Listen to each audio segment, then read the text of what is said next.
புருவம் செதுக்கி சாயம் பூசிய கண்களை விட கனவை சுமந்து கருவளையம் சூடிய கண்கள் பேரழகு. நண்பா, காலம் மாறும்னு கற்பனையிலே காத்திருக்காத.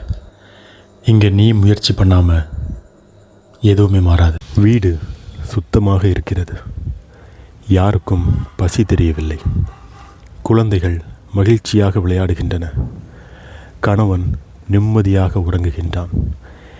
இதற்கெல்லாம் காரணமானவளின் பெயர் வீட்டில் சும்மா இருப்பவள்.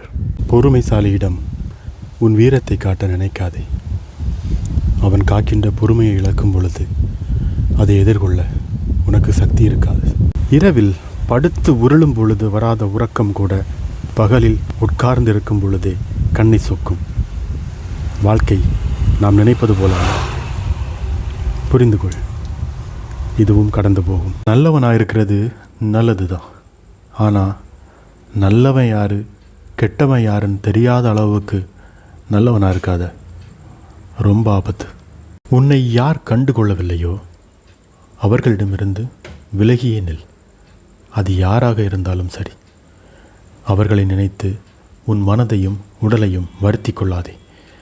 அதனால் பாதிக்கப்படுவது நீ மட்டுமே. உண்மையை சொல்லத்தான் இந்த உலகத்தில் 1000 சத்தியம் செய்ய வேண்டியிருக்கிறது.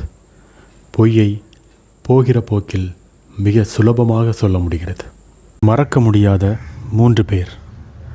ஆபத்தில் உதவியவன், ஆபத்தில் உதவாதவன், அந்த ஆபத்தை உண்டாக்கியவன்.